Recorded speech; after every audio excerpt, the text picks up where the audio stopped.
Hello, everyone, and welcome to a live episode of Dispatches here on Breakthrough News. And as you can see today, I'm joined by the wonderful Trita Parsi, Executive Vice President of the Quincy Institute, who, by the way, has a fantastic Substack that everyone should go subscribe to as soon as they're done watching this episode.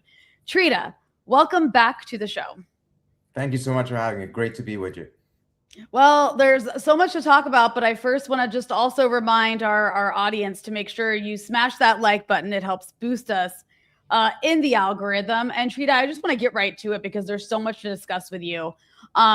Despite all the sort of triumphalist rhetoric that's been coming out of Washington and Tel Aviv for the past couple months, this U.S.-Israeli war in Iran has not exactly gone according to plan. Iran did not collapse. Trump seems to be kind of like searching for an off-ramp constantly while also simultaneously escalating. And we'll talk about why that's happening. But Netanyahu, on the other hand, is kind of openly signaling that he wants a much longer regional war, especially with regard to Lebanon. So, I want to talk to you about what you've been arguing, which is that, despite all the rhetoric with Trump, he's really looking for what you call a silver bullet, which is essentially like trying to declare victory while also exiting the conflict. And a lot of this is actually due to Trump looking to the hawkish pro-Israel think tank, Freedom for Defense of Democracy, for guidance. So can you talk a bit about what's going on here? It doesn't seem like Trump really has any options left other than to either finally compromise, which eventually he's going to have to do, or just continue this war and lose more.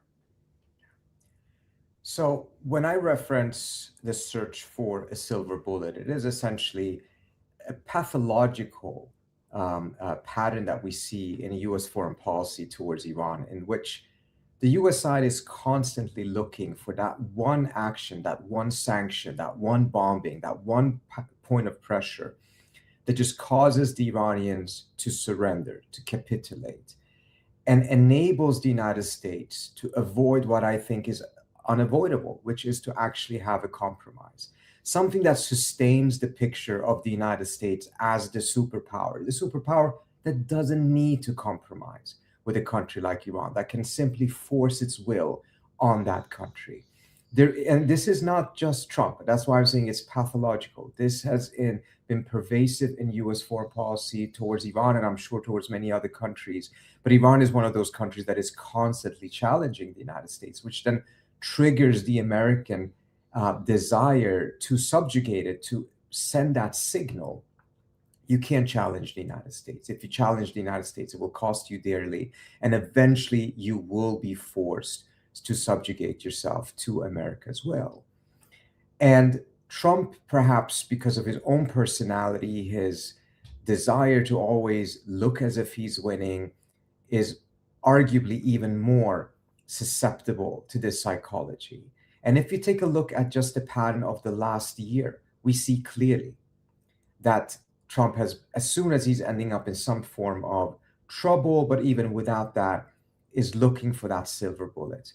Earlier on, just in December, just the mere threat of the US attacking Iran was considered to be that silver bullet.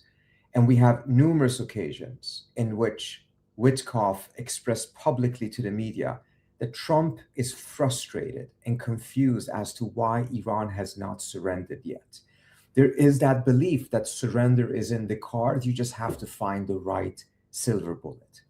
After the threat of war didn't work, then it was the idea, okay, well, we're going to get a small military action against the Iranians. We'll get the Iranians to even accept it. They will only respond politely, and then we'll go for the surrender. That didn't work. In the talks, despite the fact that Trump had a deal on the table that was better than what Obama had achieved in the JCPOA, he nevertheless rejected it because surrender would be even more sweet. And he thought that surrender was in the cards. And then we saw in the beginning of the war, the silver bullet was taking out the Iranian supreme leader. There was a belief that after that, the Iranian system would implode or they would just capitulate. This is part of the reason why Trump told Keir Starmer that the war will only take 3 days, why he told GCC leaders that the war will be maximum 100 hours, 4 days, because of this belief that there is this silver bullet. And once you utilize it, the Iranians will be forced to surrender. They did it. The United States then goes on this massive campaign, soon realizes that the Iranians are escalating horizontally and actually is gaining escalation dominance because they can crush the global economy and Trump's political future. And in that, the search, one would think that perhaps there would be a desire to say, okay, let's find a way out of this and let's find a compromise. But instead, the pathology is that you then become even more intense in your search for a silver bullet. And your bar for what you would accept as a silver bullet becomes lower and lower. You become more and more desperate, and you're willing to go along with almost anything. And this is where then the blockade on the blockade comes in. Suddenly we're thought to believe that because of the blockade, even after Iran has been bombed, even after all of that, this blockade suddenly will cause them to collapse. And this was sold to them, of course, by FDD, the Foundation for Defense of Democracy, a very bizarre name for an organization whose purpose essentially is to advance the image of Israel and the interest of Israel in the United States, according to their own founding papers. And I would suspect that they have been behind quite a few of these silver bullets. They were definitely behind the entire maximum pressure strategy that Trump adopted in his first term. And again, it turns out that the silver bullet is just a regular bullet that doesn't do much. In fact, in many ways, makes the US's position worse. The blockade of the blockade in particular is that. Because Trump actually had gained disproportionately from the ceasefire when the Iranians agreed to it. Because Trump managed to get himself out of the war, oil prices were coming down, but the Iranians had not yet managed to get the key thing they wanted, which was sanctions relief. But that pressure release that he achieves through the ceasefire, he then erases through the blockade on the blockade, because it actually pushes oil prices up, because you're taking more oil off the market, you're intensifying the conflict. And in fact, during the ceasefire, we ended up having 2 or 3 weeks into it, we ended up having higher oil prices and higher gas prices in the US than what we did during the war itself. And the blockade of the blockade is a very important factor as to why that is the case. So we see this pattern in which the search for a silver bullet actually tends to backfire, only worsens the US's position, intensifies the conflict, and makes it more and more and more difficult to actually get to a real deal. The only president that had the political will and the foresight to break that pattern was actually Obama through the JCPOA. He too tried the sanctions path, but then once realized that the sanctions clock was ticking slower than Iran's nuclear clock, shifted, went for a real compromise, and that ended up in the JCPOA after 2.5 years of very intense negotiations. But it was a genuine compromise. There's plenty of decent criticisms against that deal. There's plenty of completely invalid criticisms against that deal. But it is unique in many ways for one reason, and that is that the United States of America actually went for a genuine compromise with a country that, in the view of the US, is not even a middle power, over a longer conflict that had been between the two. And that is not usually how the United States does its business. But when it does, it actually serves US interest better. So I want to ask you about the Israel's aims versus the U.S. aims here, because Netanyahu said in this recent 60 Minutes interview, I know you saw it, that basically Israel intends to maintain indefinite so-called security control across the region, and he framed this war as part of a broader effort to basically permanently reshape the Middle East. He wants to continue this war for as long as possible, and as a result, the goalposts keep shifting, the agenda keeps shifting, the outcomes they're looking for keep shifting. And he was talking a lot about, well, now we have to go in and we have to take their nuclear material away by force, which is something we've heard from the Trump administration sometimes, but Trump's also doing something similar. He's always shifting the goalposts. But at the same time, Trump does appear eager for a way to end this on his terms. But he doesn't seem to want this to go on forever, whereas Netanyahu does. So I guess I'm wondering, how serious is this contradiction? where Israel's pursuing goals that even Washington might not actually be prepared or willing to sustain? I think the divergence between the US's and Israel's interest here are extremely deep, and they always have been. This is part of the reason why 4 or 5 previous presidents rejected the Israeli pressure to go to war with Iran, because there was a realization that any such war would not lead to a clean victory, but rather a continuous state of warfare in which the Israelis would do to Iran, or that was the aim, what they are doing to Gaza, to Lebanon, they did to Syria, they did to the West Bank, or does to the West Bank, which is mowing the lawn. This is their term, in which they just constantly go every 2 years or every 6 months, whatever the circumstances are, and bomb these countries in order to make sure that none of them can gain any type of a power that would enable them to challenge Israel. So this is an Israel that does not believe or does not want peace, but thinks that its security is only achieved through complete dominance. In order for it to be secure, everyone else has to be insecure. None of them should be able to have the ability to challenge Israel. Take a look at how this manifests itself in US law. Take 2 examples. The US actually has written into its law that Israel needs to have a qualitative strategic edge in the region. That means that the United States does not sell advanced weaponry to other countries that it sells to Israel. Israel always has to get the best weapons, because it is aimed at serving Israel's goal of being able to dominate the region militarily. No country or combination of countries in the region should be able to challenge Israel.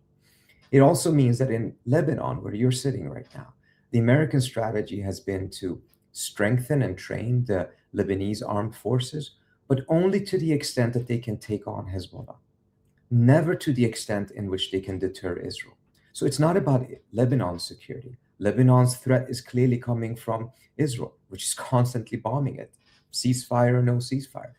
But the US would never enable the Lebanese army to have the strength to be able to deter Israel, because that would completely contradict the fundamental position of supporting Israel's military domination in the region.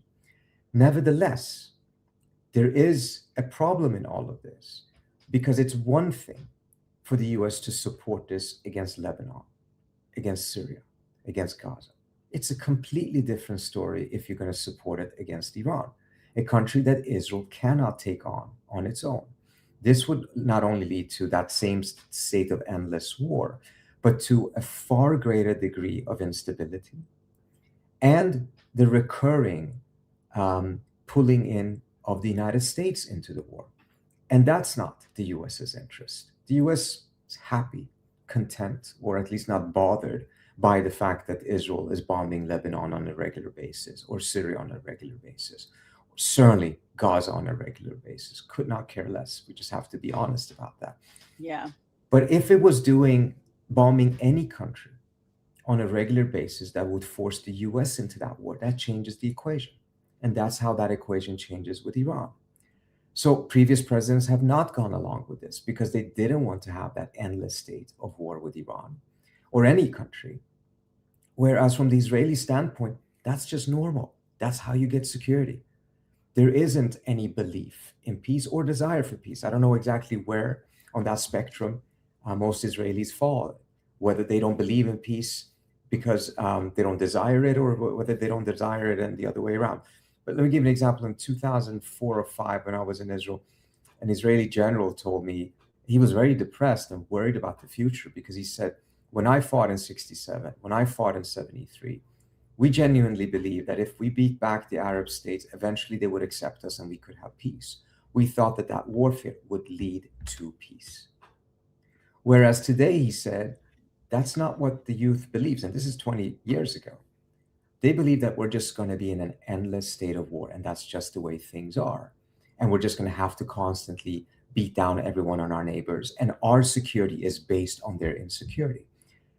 He was right to be worried, because there's no way any country could sustain such a military doctrine, certainly not such a small state as Israel. The only way it can sustain it is as long as it can get that massive amount of support from the United States. And that appears to be coming to an end sooner than most people expected because of these dramatic shifts that are taking place in the American public vis-a-vis Israel, both on the left and on the right. Yeah, we'll see what's left of Lebanon and Gaza when that finally happens. But you're absolutely right. Israel can't sustain multi-front wars if the U.S. turns off the weapons tap. They'd have to stop. But I also want to ask you about the limits of U.S. power. And I raised this because there was this remarkable Atlantic piece that's circulating, written by Robert Kagan, who's an interesting character because this is, somebody who's been a career neocon, and has for a very long time been one of the leading voices arguing for a war on Iran. But in this piece he wrote for the Atlantic, he sort of concedes to this new reality for Washington, which is that the U.S. defense industrial base may no longer be capable of sustaining a major prolonged conflict against an industrial power. And he compares America's military vulnerabilities to to China, and sort of manufacturing, and then also warns that decades of neoliberalism and outsourcing hollowed out America's wartime production capacity, which again is quite ironic given that, the neocons have been proponents of all of those things. But it was interesting to see this from him specifically in a place like the Atlantic. And it's specifically talking about the Iran war and basically saying America's losing and is going to lose. And I'm curious how significant you think that is, a realization like that for someone like him. And I'm not sure if Robert Kagan, I don't think he represents neocon thinking in 2026, but he certainly represents something. And so I'm curious your thoughts on all that. So I have to admit, I haven't had a chance yet to read the article, so I have to be a little bit careful. Okay.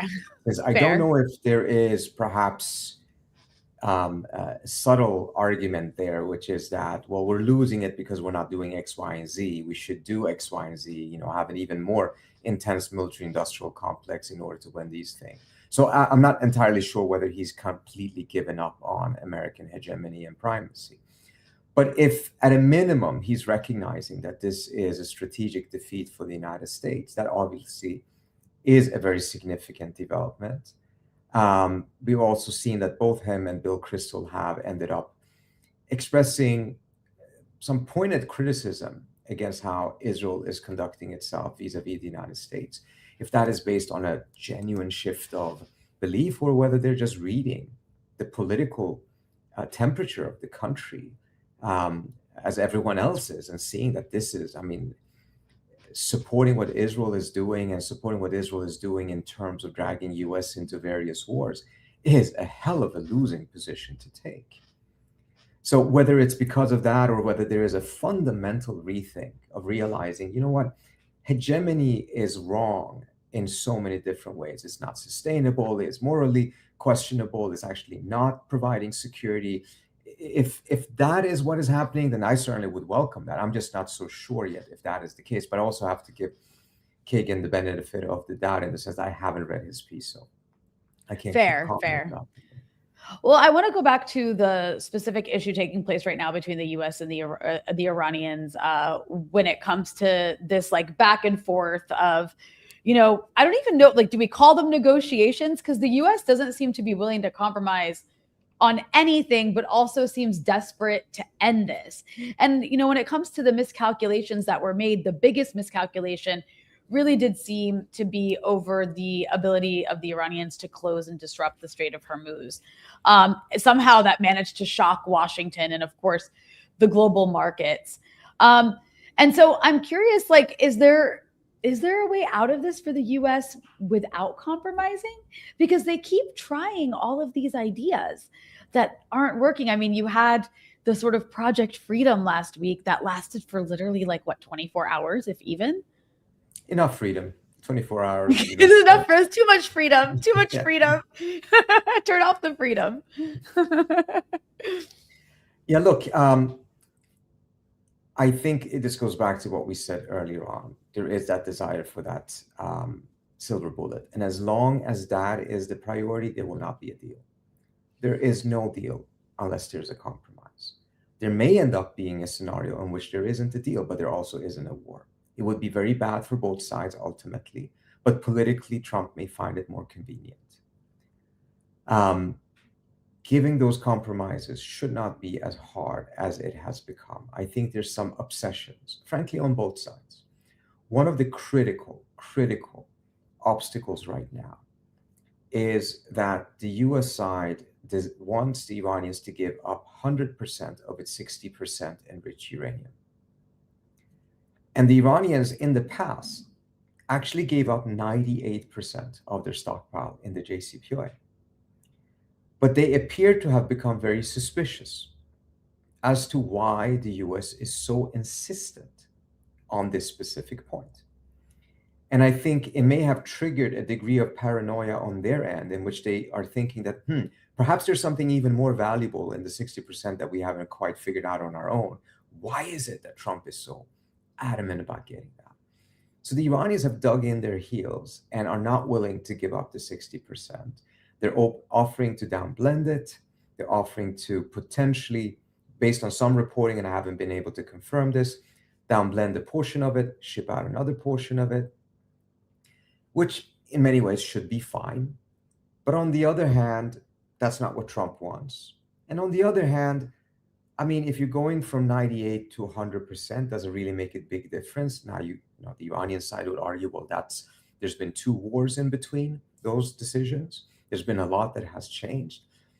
But I do hope that both sides digging in their heels on this one variable does not end up costing both of them a deal on all of these other issues in which both sides actually have shown some flexibility. And they lose the entire package because of this issue. And again, it seems to be driven by both sides more because of symbolic reasons than because of substantive reasons. On the American side, I've not been able to get a clear answer. Why is this so important?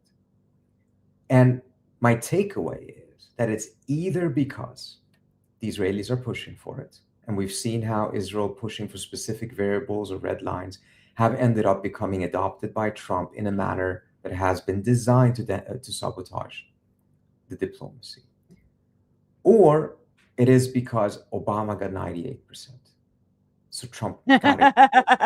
I'm not kidding you. That's so Bottom petty. line. So even if the totality of the package fundamentally is stronger than Obama's deal, there is like this laser focus on the 98%. And this is perhaps where the Israeli angle is coming in. And I want to be very clear. I don't know the answer to this. And I'm speculating. And I think in some ways, if this is a poison pill pushed by the Israelis, it is not as clear cut as the zero enrichment was. The zero enrichment was very clear cut a poison pill because it was absolutely clear over 20 years, the Iranians were not going to give in on this issue. You can't say the same thing about the stockpile because the Iranians did give up 98% of their stockpile in the JCPOA. So again, I think there's nuances here that goes beyond what, some not simplistic, but simple explanations that were accurate in the past.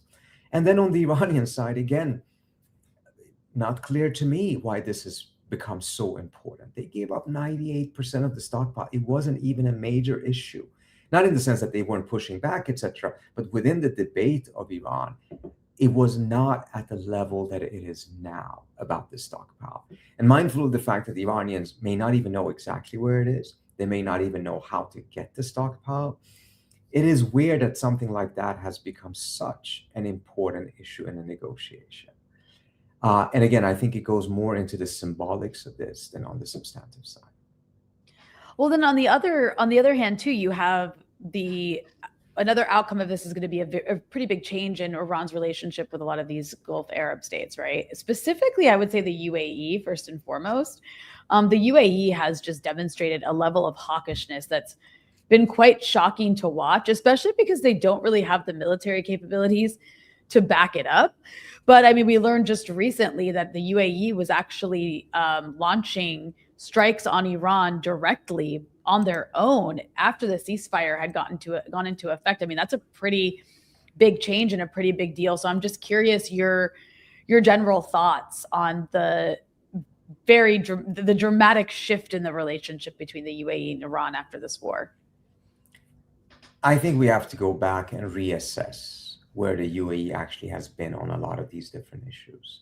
The Abraham Accords was not just some sort of a weapons deal, it was really a much deeper integration between Israel and the UAE, and then later on Bahrain.